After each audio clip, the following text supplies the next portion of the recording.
आज हम लोग 18वें श्लोक के ऊपर चिंतन करेंगे।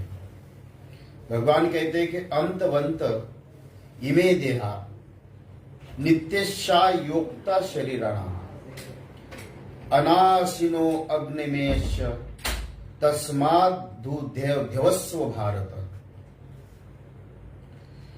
भगवान ने यही कहा कि अपने आप को सभी को समझने की जरूरत है।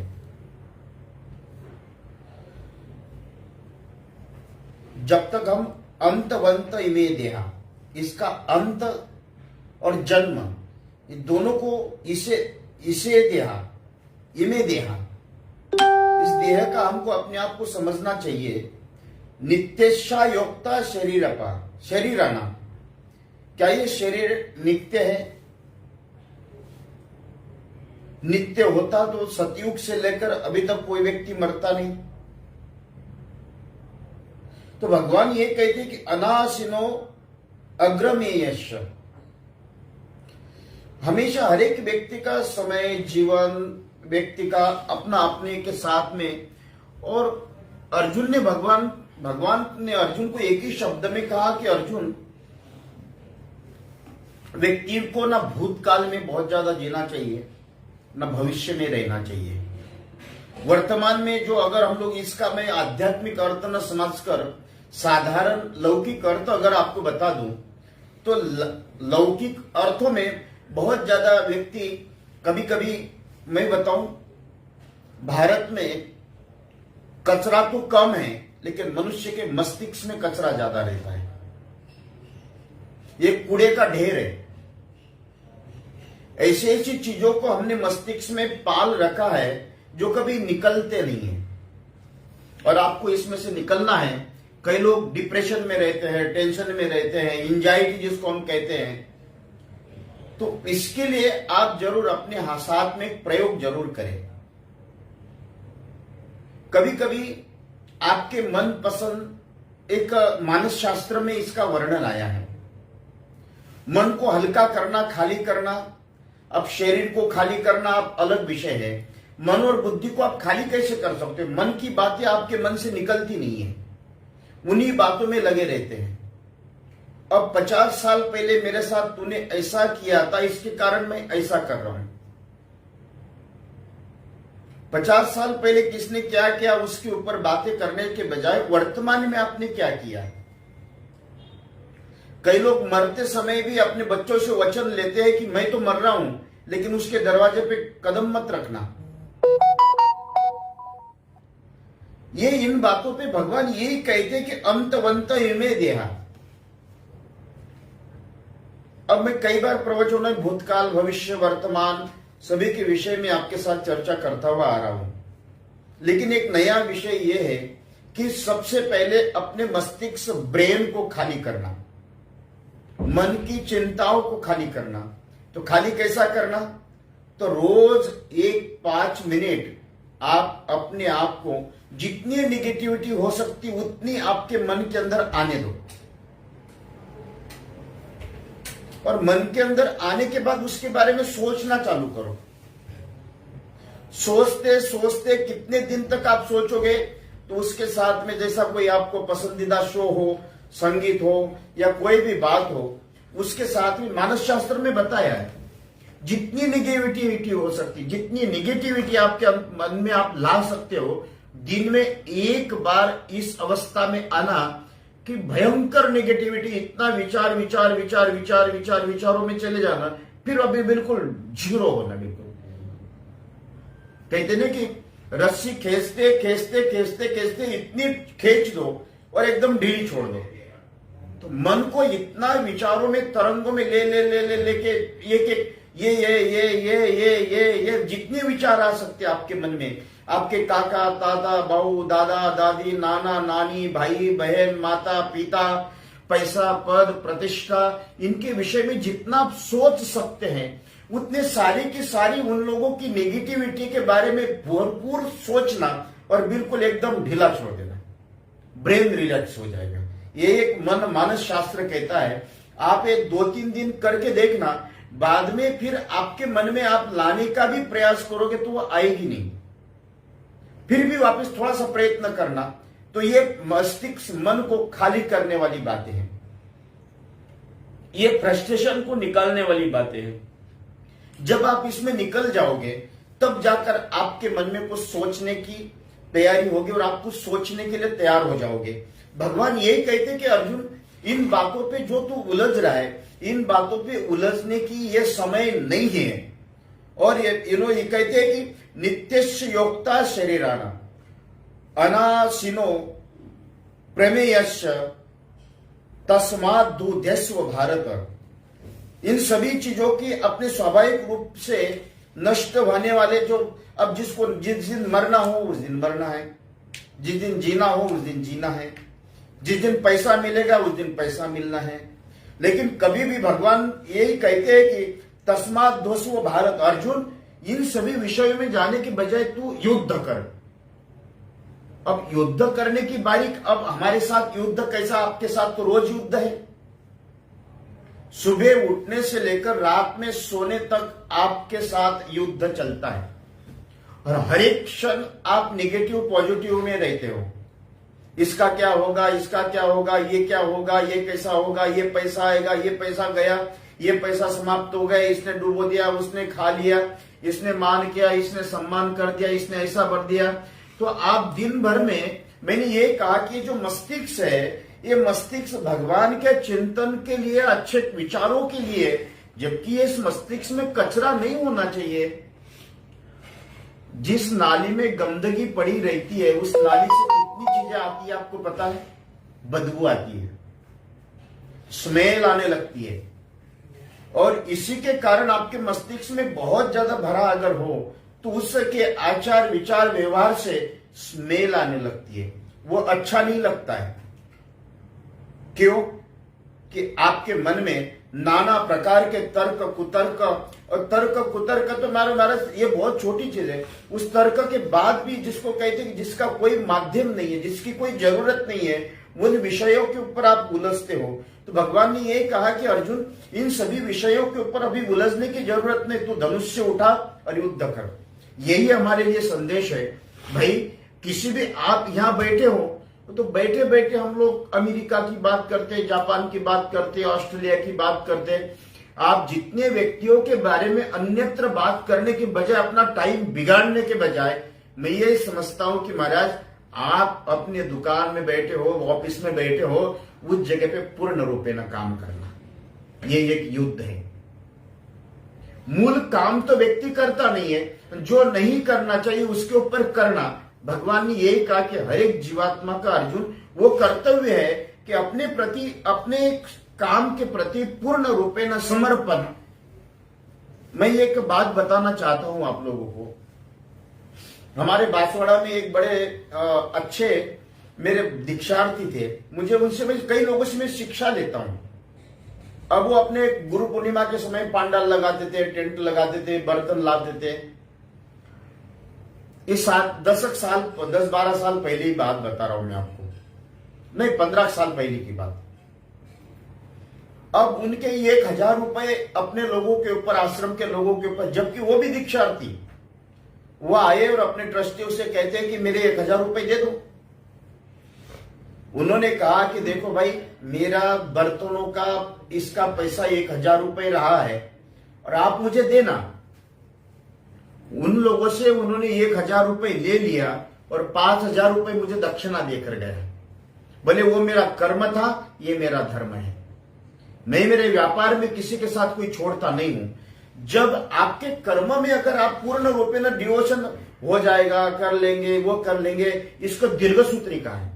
और दीर्घसूत्रियों का महाभारत में कहा है कि कभी विश्वास नहीं करना, कभी भी धोखा दे सकता है वो। जैसे कहते हैं कि एक दृष्टांत तो मैं याद दिलाता हूं। एक राज्य के राजा की मृत्यु हुई और मृत्यु होने के बाद अब गजराज के सुंड में माला जिसके गले में डाली जाती वो राजा बनता था। अब एक साधु थे, तो साधु के गले में गजराज ने, हाथी ने माला डाल दी, तो सब लोगों ने उनको राजा माना। तो राजा माना तो साधु का स्वभाव क्या? अब राजा तो बने, तो राजा बनने के बाद भंडारे करना, भंडारे चालू हो गए, हनुमान चालीसा चालू हो गया, सुंदरकांड चालू हो गए, रामायण चालू हो गया, सब पूरे गांव में, पूरे राज्य में भंडारे। आसपास के राजा लोग कहते ये राजा तो बहुत मूर्ख है, इसके ऊपर चढ़ाई करना चाहिए, हम कभी भी जीत सकते हैं। अब जीत सकते तो आसपास के सारे राजा मिलकर उस राज्य के ऊपर चढ़ाई करने के लिए आए। सारे सेनाओं को, तो सेनापति ने कहा महाराज सेना अपने गांव पास में आ गई। बोली कहाँ आई? बॉर्डर पे आ गई। बॉर्डर पे कहाँ आई? तो गांव के पास आ गई। कहा? राजा महलों के पास आ गई। बोले कहाँ आ गई? दरवाजे के पास आकर खड़े हो गए। बोले दरवाजा खोलो। इन्होंने अपना कमंडल उठाया, अलग निरंजन करके निकल गए। बोले तुम जानो, तुम्हारा काम जानो। ये काम नहीं है, इसको दीर्घसूत्रिता कहा है। आपके कर्तव्य में आप जब पूर्ण रूपेण समर्पित नहीं हो तो उसका परिणाम आपको नहीं मिलेगा। एक साधक को, अगर हम लोग साधक है, हमारा काम है साधना करना। एक व्यापारी को, व्यापारी का काम है उसका व्यापार करना। एक राजनीतिक काम है उसको अपनी पूर्ण रूपेण राजनीति करना। अगर नहीं कर सकते हो तो छोड़कर जंगलों में बैठ जाओ। तो भगवान ने ये कहा कि अर्जुन अंतवंत इमे दिया। इन सभी बातों में बहुत ज्यादा इसमें ऊपर रहने के बजाय अरे भाई कुछ तो करना चाहिए। कहते हैं कि पत्थर के ऊपर भी अगर 24 घंटे सोना बन, अगर एक बार ऐसे समय आता है कि सोना बनता है, जीवा पे सरस्वती बैठती है। तो ये इस तरह की बातें, कभी भी अपने कर्तव्य विमुख होना। अर्जुन से कहते कि अर्जुन इस तरह की बातें तुम्हें नहीं करना चाहिए।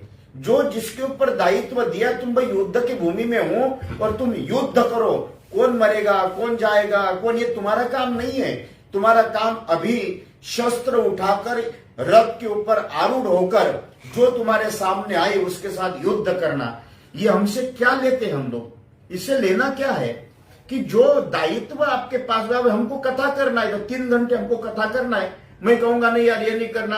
आज भी मैं आपके साथ बोलता हूं तो सबसे पहले दिन भर चिंतन करता हूं कि क्या क्या, कौन सा विषय आपको रखना है आपके सामने। उसके बिना नहीं बोल सकते। खाली आप किताब हाथ में लेकर थोड़ी बोल पाते हम लोग। तो ये ऐसा नहीं होता है। हर एक व्यक्ति को अपना अपना कर्तव्य कर्म पूर्ण रूपे न करना, ये इसका परिणाम, दुष्परिणामों के ऊपर आप मत जाइए। उसमें ज्यादा बहुत सोचने की भी जरूरत नहीं है। जिस भूमि में आप खड़े हो उस भूमि के प्रति, अगर आप मंदिर में हो तो मंदिर में जाकर भगवान से जूतों पे ध्यान नहीं रखना। वहां आए गए दाएं बाएं आगे पीछे सोना चांदी हीरे मोती पहने हुए लोगों को नहीं देखना है। मंदिर में अगर है तो भगवान है और आप है। अगर आप गाड़ी चला रहे हो तो पूर्ण रूपेण अच्छी तरह से नहीं, तो कहते नजर हटी और दुर्घटना ये सभी के साथ होती है। आपके जीवन में भी आपकी मन रूपी बुद्धि रूपी नजर अगर हट गई तो समझना कि महाराज कुछ ना कुछ गड़बड़ है। और गड़बड़ अगर है तो जहां आग लगेगी वहां धुआं निकलेगा। ऐसा ही कोई धुआं नहीं निकलता है। तो भगवान भी ये कहते कि अर्जुन तुम अपने कर्तव्य कर्मों में पूर्ण रूपेण परिणाम दुष्परिणामों की चिंता मत करना।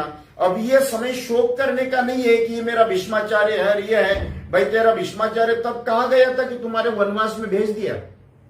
तुम्हारा भीष्माचार्य जी तब कहां गए थे कि वहां द्रौपदी के वस्त्र हरण हो रहे थे?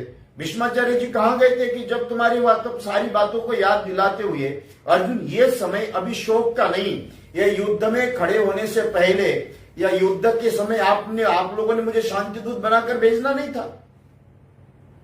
मैं 5 गांव की मांग नहीं करता था और उस समय युद्ध की घोषणा नहीं करता। तुम लोगों ने समर्थन किया, तब जाकर आज युद्ध खड़ा हो गया और एंड टाइम पे आप कह रहे हो कि नहीं करना है।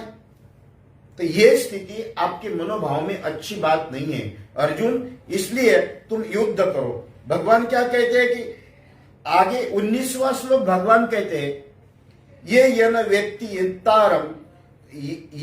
व्यक्ति हंतारम यशश्चैव मन्यते हतम उभोचो विजानीतो नायम हंति न हन्यते। अब कहते कि तुम ये यनम व्यंति हंतारम, अब देह का अभिमान। भगवान क्या कहते हैं? ये देह का अभिमान है। कई लोगों को अपने मैं बहुत सुंदर हूं, मैं बहुत कुरूप हूं। कई लोग देखते हैं कि ये देह के अभिमान में ये न यंति हंतारम ये चैनो मन्यते हतम उभी तेना विजानीतो नायम हंति न हन्यते। इसलिए मुझे जनक राजा के सभा का एक दृष्टांत याद आया। जनक राजा ने सपना देखा। जनक राजा ने सपना देखने के सपने में क्या कि भिखारी हो गए और भिखारी होकर कई दिनों के भूखे हैं और भूखे और किसी से भिक्षा लेकर आए और भिक्षा मांगकर उसी समय एक पक्षी ने उनके हाथ से भिक्षा छीन कर चले गए और ये जोर से चिल्ला रहे, अरे भूखा हूं भूखा हूं भूखा हूं। उतनी देर में उसकी निद्रा खुल गई। जनक जी इसके स्वप्नों को समझ नहीं पाए तो सारे राजा, वहां के जितने भी ब्राह्मण विद्वान संत महर्षि ऋषि मुनि सबको बुलाकर कहा कि मैं बिना बताए मुझे प्रश्न का उत्तर बताओ, या मैंने स्वप्न में भिखारी बना हुआ वो सत्य है या आज मैं जनकपुरी का राजा हूं ये सत्य है, मुझे बताओ। किसी को प्रश्न बताया नहीं, कोई प्रश्न बताने के लिए तैयार नहीं। तो जनक जी के गुरु कहते कि अष्टवक्र, अष्टवक्र मतलब 8 जगह पे टेढ़े मेढ़े, 8 जगह पे टेढ़े मेढ़े होने के कारण उनका नाम अष्टवक्र, 8 जगह पे वक्रता थी उनके शरीर की। तो उनको जाकर जैसे ही सभा में उन्होंने आह्वानित किया तो अष्टवक्र का प्राकट्य हुआ और सभा में गए तो हजारों लोग विद्वान बैठे हुए और इनकी सभा में पहुंचते ही उनके शरीर को देखकर वो हंसने लगे। तो अष्टवक्र जी ने जनक जी से कहा कि जनक, ये सभी चामारों को इकट्ठा क्यों किया? ये मेरे शरीर को देखकर हंसे हुए, मेरे ज्ञान को अगर देखते तो ये नहीं हंसते।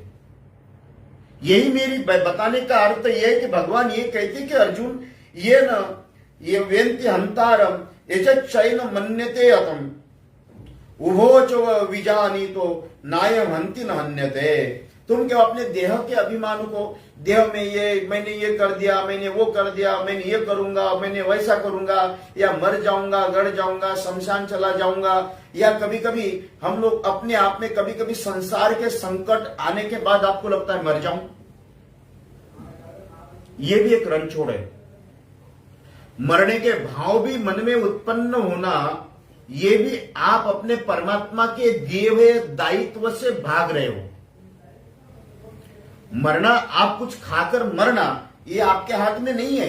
जिस दिन मृत्यु आएगी, क्योंकि आपकी मनस्थिति इतनी विकृत रहती है, क्योंकि संसार के इतने दुखों का बोझ आपके मन में भरा रहता है, उस दुखों के बोझ में जाकर आप अपनी मृत्यु भी उस समय छोटी लगने लगती है। श्रोताओं, ऐसा कभी नहीं करना।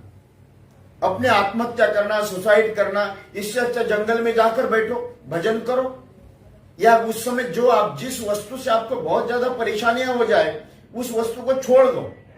जिस वस्तु ने आपको बहुत मानस अशांति प्रदान कर दी, उस वस्तु का त्याग कर दो। भगवान क्या कहते हैं कि विजानीतो नायम हंति न हन्यते। इस विषय में कभी भी हमको सोचने की जरूरत नहीं है। और इन सभी चीजों में जाते हुए सत्य असत्य क्या है, उन सभी सोचों में जाने की भी ना मरने वाला, ना मारने वाला, ना जीने वाला, ना आपके हाथ में कुछ नहीं है।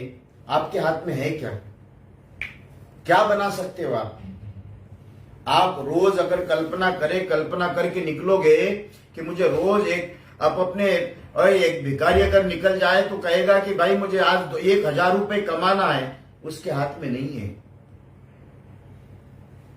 जितना भाग्य में होगा उतना मिलेगा। इसलिए श्रोताओं, मैं यही कहता हूं कि अपने जीवन में उस परात्पर परमात्मा के चरित्र का चिंतन हो चाहे न हो, मत करना। लेकिन सभी विषयों में उलझने के बजाय भगवान ये कहते ये न व्यंति हंतारम ये चैव मन्यते हतम उभो तो विजानीतो नायम हंति न हन्यते। इस विषय में ना कोई मर सकता है, ना कोई जी सकता है, ना किसी को भाग्य दे सकता है, ना किसी का भाग्य बदल सकता है।